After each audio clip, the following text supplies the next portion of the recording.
नमस्कार। Acid reflux, GRD, हाइटिस, अन्य के लिए आप जो पीपीआई मेडिसिन खा रहे हो, एसिडिटी की जो दवाइयां खा रहे हो, उनके कई सारे साइड इफेक्ट्स होते हैं। अगर आप वो लंबे समय तक लोगे तो उनके कई सारे साइड इफेक्ट्स है, लेकिन वो आपको इतनी तकलीफ है कि वो खाना जरूरी भी है। तो उसके लिए आपको कितने दिन खाना चाहिए ताकि आपको साइड इफेक्ट्स भी ना हो और उससे फायदा भी हो, उसके बारे में आज हम पूरी बात करेंगे। तो आज का वीडियो आप पूरा देखना, तो आपको पता चलेगा कि उसका मतलब कोई भी चीज बुरी नहीं होती। क्या आप समझ रहे हो बात को? कोई भी चीज बुरी नहीं होती, हर चीज के कोई ना कोई उपयोग होता है, लेकिन हमें सही वक्त पे सही तरीके से अगर हम उसको यूज करें तो उससे हम फायदा निकाल सकते हैं। तो उसी की बात आज हम करेंगे, तो आज का वीडियो आप पूरा देखना। देखिए, आप लोग सालों साल ये दवाइयां खा रहे हो, कोई 1 साल से खा रहा है, कोई 2 साल से खा रहा है, कोई 10 साल से खा रहा है, और आप लोगों को इतना तो पता चल गया है कि ये दवाइयां आपको ठीक करने वाले नहीं है। ठीक है, यहां तक कि डॉक्टर खुद बताते हैं कि ये दवाइयों से आप ठीक होने वाले नहीं हो, आपको सिर्फ इसको मैनेज करना है। आपकी जो भी बीमारी है उसको आप मैनेज कर रहे हो, इसे ठीक होने वाला नहीं है। इसका मतलब आपको इतना पता है कि अगर आपको ठीक होना है तो इसके साथ साथ आपको कुछ करना होगा। अगर आप कुछ और तरीके से आपकी ट्रीटमेंट करवाओगे तो ही आप ठीक हो सकते हो, अदरवाइज फिर आपको मैनेज करना है, सालों साल दवाइयां खानी है, और अगर आप लोग लॉन्ग टर्म खाओगे तो फिर आपको साइड इफेक्ट्स होना शुरू हो जाते हैं।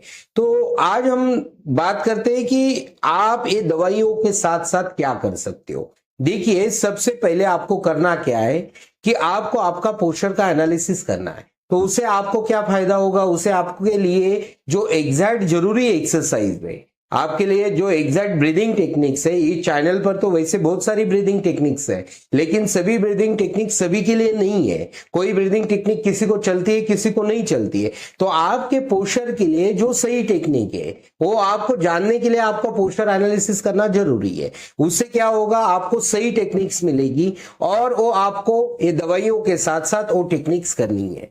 दूसरा, आपको साथ में आयुर्वेदिक मेडिसिन लेनी है। तो क्या होगा कि आयुर्वेदिक मेडिसिन क्या करेगी कि आपका पाचन सुधारेगी, आपके शरीर में जो एसिड है उसका अच्छा क्वांटिटी, मतलब एसिड की जो क्वालिटी है वो अच्छा क्वालिटी का एसिड प्रोड्यूस करने के लिए आपको आयुर्वेदिक दवाइयां लेना जरूरी है। अभी बहुत लोग पूछते हैं कि आयुर्वेदिक दवाइयां का नाम बताओ। देखो, आयुर्वेदिक दवाइयां बहुत सारी है, लेकिन हर पेशेंट के लिए हर एक ही दवाई काम नहीं करती। हर पेशेंट की हिस्ट्री लेने के बाद पता चलता है कि वात, पित्त, कफ, इसमें कौन सा दोष के अनुसार कौन सा ज्यादा है, कौन सा कम है, उसके अनुसार हम दवाइयां सिलेक्ट करते हैं और वो आपको बताते हैं। तो इसलिए इन जनरल बताना काफी मुश्किल होता है।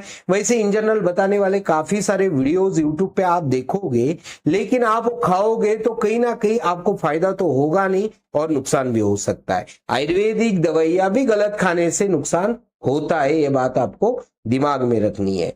तो मतलब क्या है कि आपको अगर एसिडिटी की दवाइयों का साइड इफेक्ट्स नहीं चाहिए तो आपको समझना क्या है कि मैं एक प्लान बनाना है कि भाई मैंने अब तक जो किया उसे तो मैं ठीक हुआ नहीं, तो मैं अभी कुछ और चीजें ट्राई करूंगा। और चीजों में क्या है, एक ब्रीदिंग टेक्निक्स, आयुर्वेदिक मेडिसिन। ठीक है, तो आपको क्या करना है कि एक 6 महीने का प्लान बनाओ। ठीक है, 6 महीने में मैं एसिडिटी की दवाइयां खाऊंगा क्योंकि मुझे बहुत तकलीफ होती है, इसलिए मुझे मेरे लिए खाना जरूरी है। कोई बात नहीं, खाओ। ठीक है, उसके साथ साथ आयुर्वेदिक मेडिसिन लो। कुछ दिन बाद होगा क्या, जैसे आयुर्वेदिक मेडिसिन काम करने लगेगी वैसे इसकी एलोपैथी की जो पीपीआई मेडिसिन है उसका रिक्वायरमेंट कम होते जाएगा। अपने आप धीरे धीरे आप विड्रॉ कर सकते हो। और उसके साथ साथ आप अगर आपका पोस्चर एनालिसिस करके ब्रीदिंग टेक्निक्स करोगे तो आपका डायफ्राम, आपका एलियस, आपकी वेगस नर्व, इन सबका हेल्थ अच्छा होगा, इन सबका काम अच्छा होगा। तो उसे होगा क्या, आप सभी को पता है, मैंने कई वीडियोस में बात की है कि आपके स्टमक में जो भी एसिड बनता है उसका एसिड प्रोडक्शन का काम वेगस नर्व रेगुलेट करती है, और आपके थोरैसिक स्पाइन से जो भी नर्व्स निकलती है उनका वो रेगुलेट करती है। तो अगर आप ब्रीदिंग टेक्निक्स करोगे तो आपका पोस्चर ठीक होगा, डायफ्राम ठीक होगा, वेगस नर्व ठीक होगी, आपका थोरैसिक स्पाइन का फ्लेक्शन आएगा, और ये सब चीजें होगी तो अपने आप शरीर से अच्छा एसिड का प्रोडक्शन होगा जो आपके भोजन को पचाने में समर्थ हो। और साथ साथ आयुर्वेदिक दवाइयों से और एसिड की क्वालिटी अच्छी होगी तो और डाइजेशन इंप्रूव होगा, और साथ में अगर आपको तकलीफ हो रही है तो आप एसिडिटी की दवाइयां खाओ। अगर नहीं तकलीफ हो रही है तो धीरे धीरे बंद करने की सोचो। तो अपने आप ये सब कंबाइंड ट्रीटमेंट आप करोगे, इसका आप 6 महीना लगातार मतलब डिवोशन के साथ, पूरे लगन के साथ आप 6 महीने का प्लान बनाओगे, उसको अच्छे से फॉलो करोगे, तो आपको निश्चित ही फायदा होगा और साथ साथ आपको धीरे धीरे एसिडिटी की दवाइयां छोड़ने में मदद होगी। और इसके साथ अगर आप मसाज ऑयल से आपके बॉडी का मसाज करते हो तो उससे होगा क्या, शरीर में जो बढ़ा हुआ वात है वो कम हो जाएगा और आप ब्रीदिंग टेक्निक्स और कंफर्टेबली, इजीली और परफेक्टली कर पाओगे।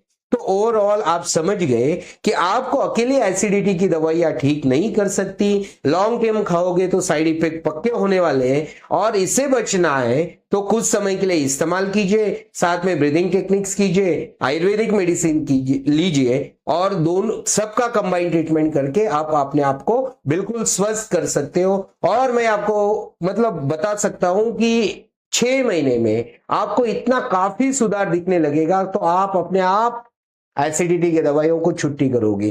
कई सारे लोग हैं, मेरे पेशेंट हैं, उनके एक एक दो दो महीने में भी एसिडिटी की दवाइयां बंद हो चुकी है, तो आपकी भी बंद हो सकती है, सिर्फ आपको ये सब कंबाइंड ट्रीटमेंट लेना होगा। तो शायद आपको मैंने आज एसिड रिफ्लक्स, जीआरडी और हाइटिस हर्निया के लिए कुछ ऐसा ट्रीटमेंट का प्लान दिया हूं कि जिससे आपका ठीक होना लगभग पूरी तरह संभव है। तो आपको अगर आज का वीडियो पसंद आया होगा तो इसे ज्यादा से ज्यादा लाइक कीजिए, ज्यादा से ज्यादा लोगों तक इसे शेयर कीजिए और ऐसी वीडियोस देखने के लिए चैनल को सब्सक्राइब कीजिए। आपने आज का वीडियो देखा, इसके लिए आपका बहुत बहुत धन्यवाद।